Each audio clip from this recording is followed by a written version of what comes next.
around-the-clock mass attacks.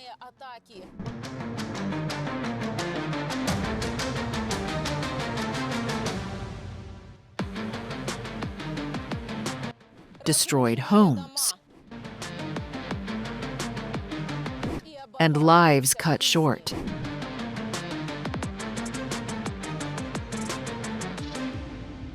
Iranian-Russian Shaheds have long become a weapon of terror used exclusively against civilians.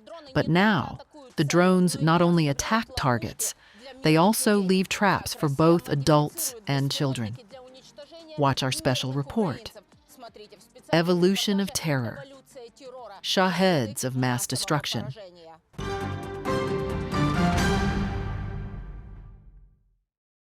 You see, the explosion here was so powerful that the metal didn't just split, it bent. Mihailo remembers that night, minute by minute, even a month later. It flared up here, behind the shed.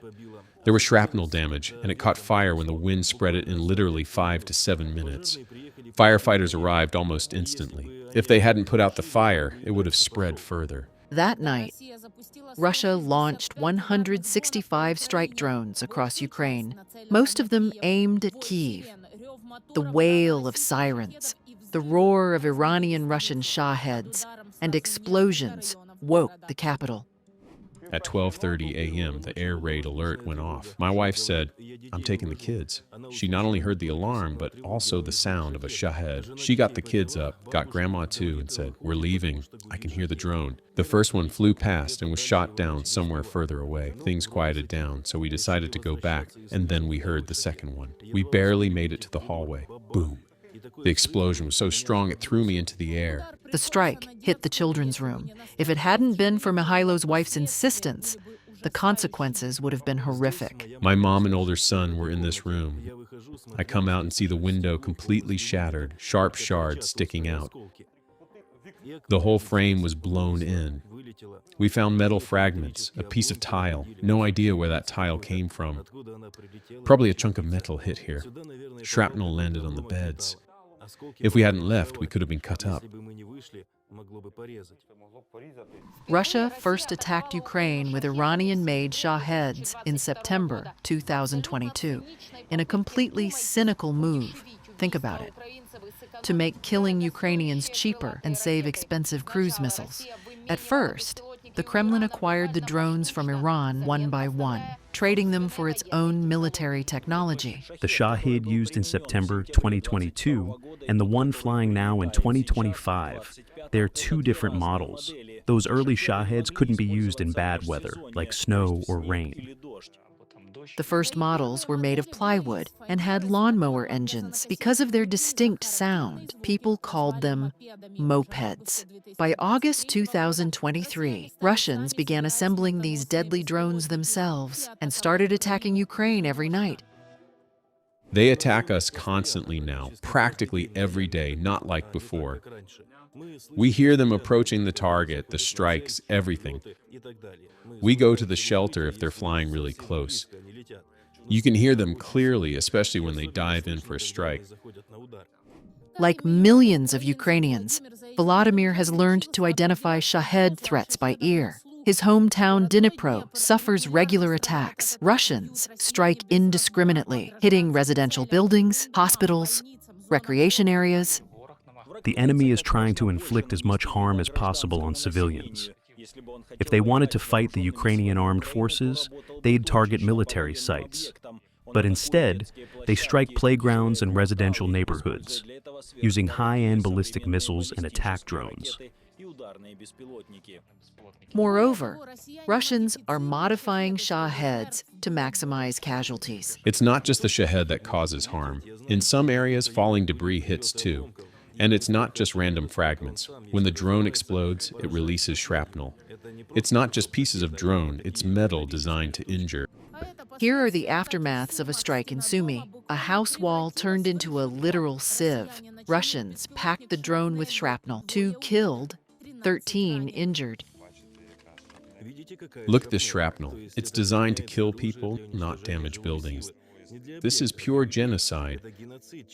In recent months, there have been many strikes aimed solely at killing civilians.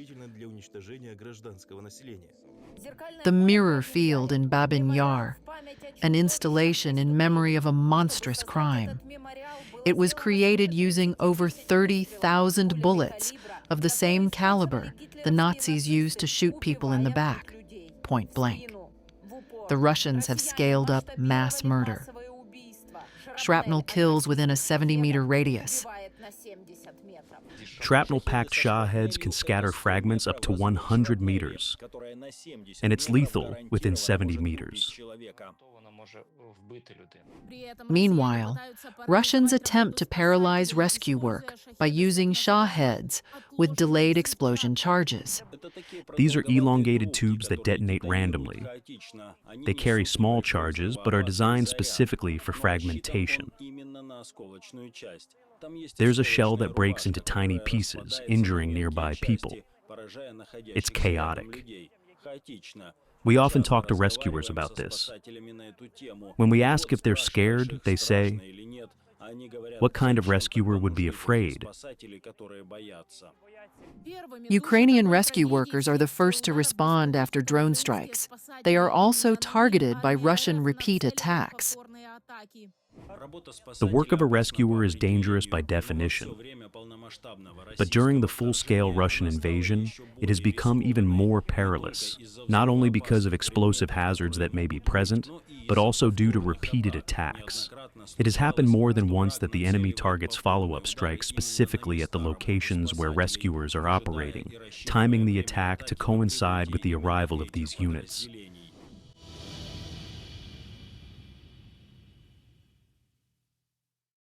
This is not interference in operational footage. This is the reality Ukraine lives in today. During the cleanup after a nighttime attack, Russian Shahed drones circle above the rescuers, draining Ukraine's air defense. During the response to the shelling of a residential high-rise building, rescuers working outside the building had to take shelter nearby, in the metro, to wait out the Shaheds they heard overhead. The story repeated itself a week later, on May 18th. Attention, attention, air threat. Leave the operational area, proceed to the bomb shelter.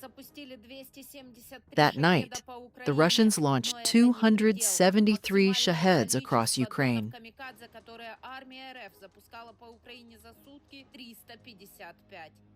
I clearly heard the drone flying straight at my house. There were a lot of explosions. This is the 4th year of war.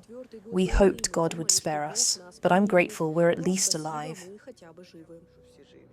Natalia weeps amid the ruins of her own home. During the first explosion, I was at home with my young son. Then, we went down to the basement. I always hide in the basement and take the kids with me. That time, my youngest son said, "Mom, let's go to the shelter at the kindergarten."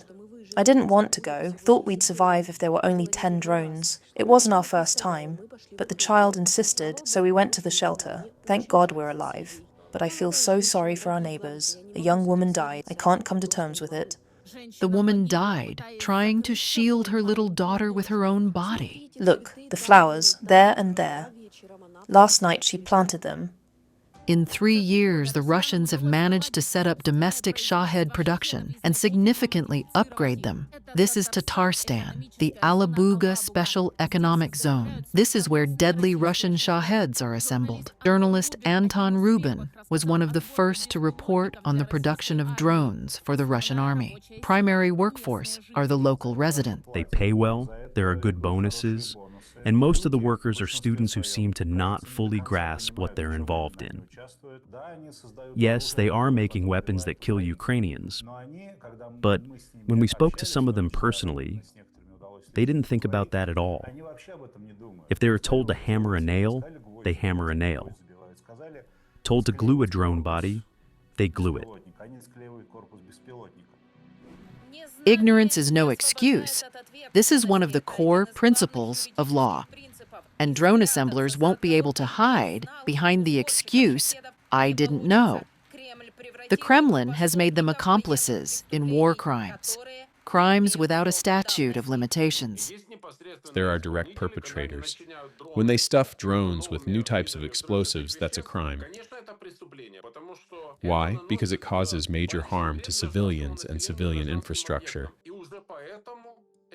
That alone qualifies as a war crime under the laws of war. Yes, the scale and systematic nature of these attacks, as this has been going on for 3 years, clearly indicates crimes against humanity. I'm certain some of these attacks are used to test what works, to cause maximum damage, treating our country, our cities, towns, and villages like a test range for different types of strikes, explosives, and drone technologies. Russia uses several types of payloads fragmentation to wound or kill as many civilians as possible, high explosive and cumulative to destroy structures and infrastructure. We're seeing 50 kilograms, and then they added another 40-kilogram explosive unit and increased payload. If we're talking about a thermobaric warhead on a Shahed, and it hits a Soviet-era apartment block, a panel building, it could easily bring down an entire floor, or even a section of the building. Ukraine is also ramping up its ability to counter air attacks. Mobile fire teams.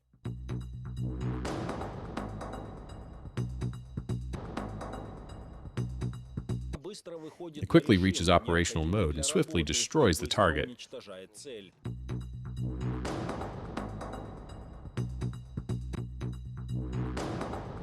Here we had a warhead fragmentation high explosive type, up to 50 kilograms fully assembled. We called in the sappers, they defused it, and now we're handing over the warhead to our military, who'll send it back. A kind of cash back.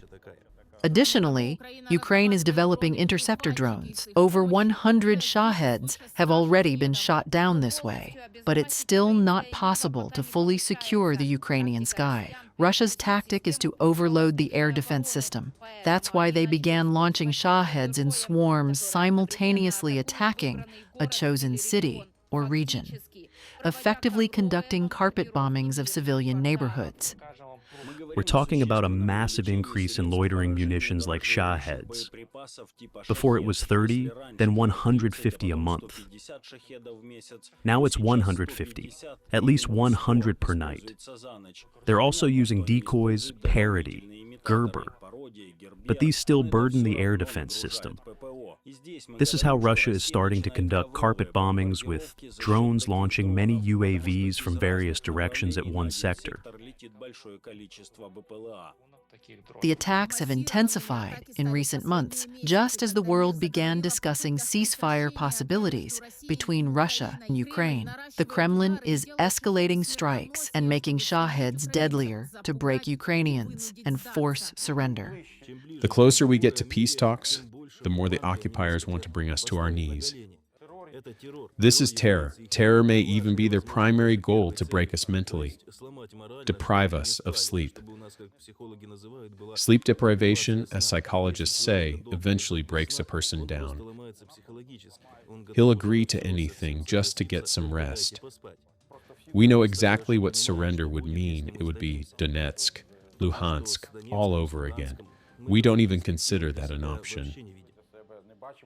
With the increase in Shahed drone attacks, Russia is multiplying myths about unmanned aerial vehicles. The first myth is that black drones carry more explosives. This is false.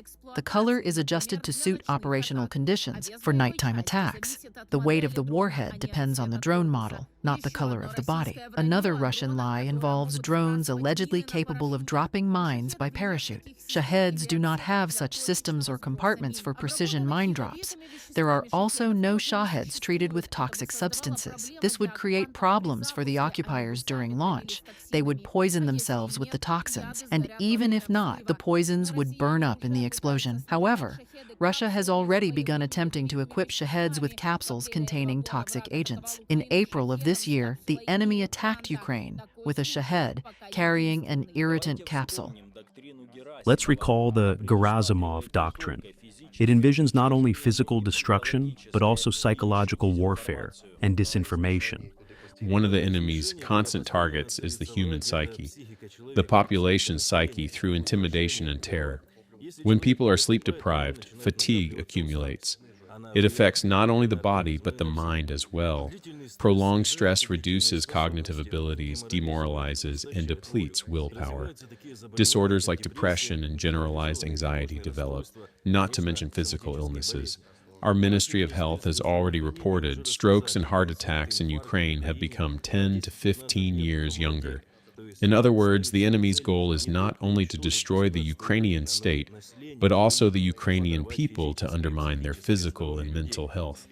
This is erosion, a long-term game and part of a strategic plan to destroy an entire nation and its institutions. And Russia will also be held accountable for its hidden crimes. Moral and emotional suffering, trauma, humiliation of honor and dignity.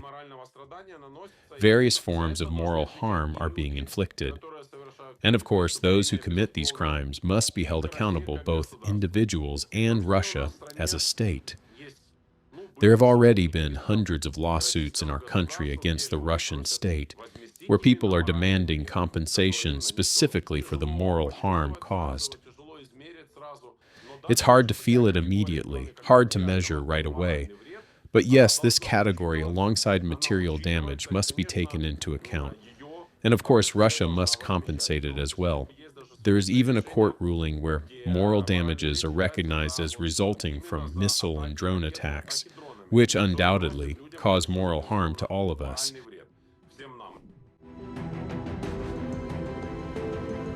And this is Ukraine's response to Russian terror. The same Alabuga, more than 1,000 kilometers from the Ukrainian border. And Ukrainian drones are striking drone assembly plants. Plants, not residential areas or recreational zones. Drone launch sites are also regularly under attack. When Alabuga, along with their warehouses and remote airfields, are hit, there's a clear understanding that fewer drones will reach us, that Russians will have fewer resources to launch against us, fewer Shaheds. Modern Russia is bloodthirsty and cynical. Its goal is not economic prosperity or international reputation, but terror and war. The mass Shahed drone attacks are proof of this. The civilized world must understand that the tactic of appeasing the aggressor does not work. When Putin speaks of eliminating the mythical root causes of war, he is speaking about the thousands of Ukrainian lives which Russians have taken and still intend to take. Because the Ukrainian people's desire to live in an independent, democratic European Ukraine, rather than a Russian colony, is, in fact, the root cause of the Kremlin's war. Ksenia Barvinenko, Special Report.